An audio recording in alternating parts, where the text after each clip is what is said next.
In terms of the pollutants that occur at any particular contaminated site, I can talk in generality about that. There are many, many thousands of chemicals in our environment, and the same applies to different sorts of contaminated sites. There are a very wide range of chemicals, and each particular chemical has its own issues in relation to health. It depends a bit what sort of site it is. So, for instance, you might have a site that was an old gasworks site, which are quite common in, particularly in inner city areas, and I come across quite frequently when there's some sort of rezoning or redevelopment. The sorts of chemicals that might be in that sort of site are particularly things like PAHs, polyaromatic hydrocarbons, cyanide, sometimes lead, sometimes heavy metals. Other sorts of sites might include old petrol stations, again a fairly common situation. They tend to be, as you'd expect, hydrocarbons and petroleum products, BTEX compounds like benzene, toluene, xylene, those sorts of compounds. Other sorts of sites might be just a landfill, and that can again range in terms of the chemicals that are there depending on what's obviously put in it. So there can be just general household garbage, and you may not have anything particularly toxic, but you may just have a build-up of things like methane. And methane can, have an explosion risk. It can be an asphyxiant, so it can make you feel sort of acutely unwell if you're very close to it, with sort of dizziness, nausea, headache, and so forth. But it's not probably likely to sort of build up in your system and cause long-term damage. You can have other landfill sites where there's actually hazardous material in there. That could be dioxins, PCBs, a whole range of different things, really depending what the industrial process was that generated the waste. And that becomes much more complex. So it depends a bit on how the landfill site was set up, whether it's been capped, whether there was a sealant at the bottom of it, what might be getting into water underneath it, what might be escaping into air. And of course, even when the chemicals are put there initially, they do change over time, because some will escape into the air, some will be broken down to some extent, some will change into other chemicals. So there's a very, very wide range of contaminated sites that actually can occur, and that's why generally whenever there's a health issue, we have to assess each specific site and the hazards that poses to people in that particular place.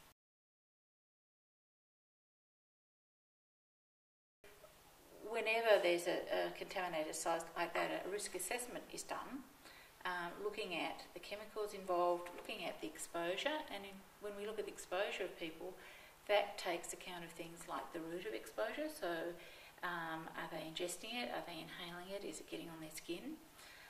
It's looking at the dose that we think people might be exposed to.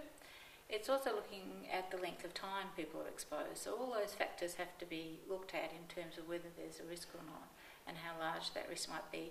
And in addition to that, there's a difference in terms of the vulnerability of people. So generally those people who are very young or very old tend to be more vulnerable to any exposure, and also people who might have a pre-existing disease.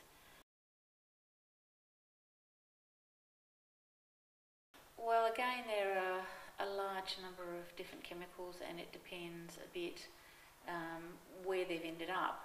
So, for example, sometimes old petrol station sites, after assessment, are paved over and blocks of units are built on them, and they're completely concreted over, and no one has access to the soil, and there's been an assessment that there's no vapour coming off the site. So they're pretty unlikely to actually pose a risk to anyone, because people aren't really coming into contact with anything. They're not coming into contact with contaminated air or water or soil.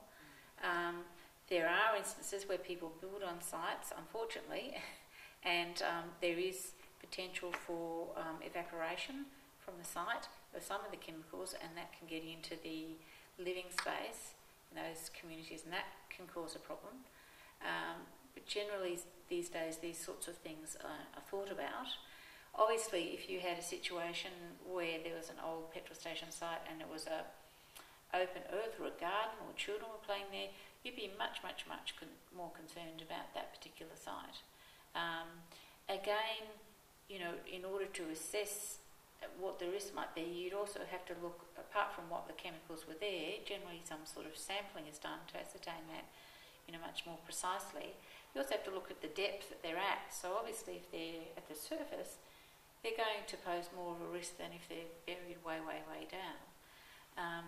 So all these sorts of factors have to be taken into account before you can assess what the risk is. But the sorts of chemicals at those sites might be the PAHs that we've talked about before that can also occur with the old gasworks site.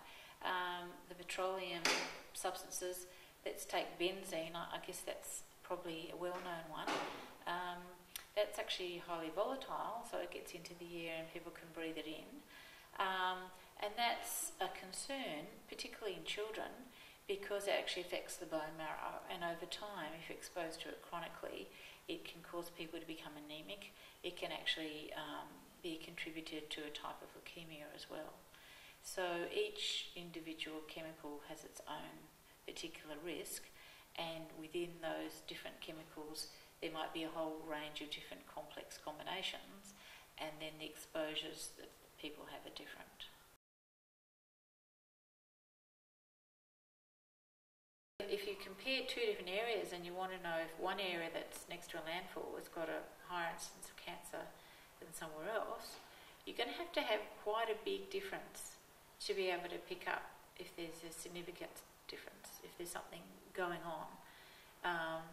Because you can get natural fluctuations from area to area, and because the environment is not the only thing that people are exposed to that might be involved in cancer, there are obviously all sorts of lifestyle factors, whether they smoke, what they eat, how they look after themselves, are also quite highly significant in terms of cancer risk. So, if your population is, has a very poor diet, it doesn't have a very high disposable income,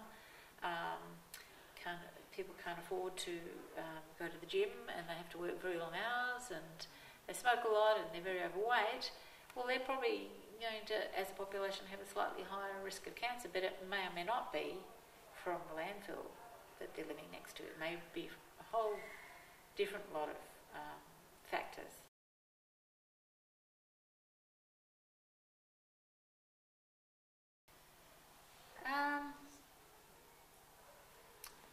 I guess that if they're concerned about the harm, concerned about harm from where they're living, then they need to get some more information. They need to establish what the situation is with the hazard that they're living near, try and get information from the relevant authorities, and then become informed through that process. Obviously, if they have health problems, they need to see their own doctor, and there are a range of processes that people can pursue if they feel that there's been exposure that they're concerned about that might be contributing to a health condition. But I guess there's no simple sort of short answer, because as we've just discussed, it sort of varies with every person and with every situation.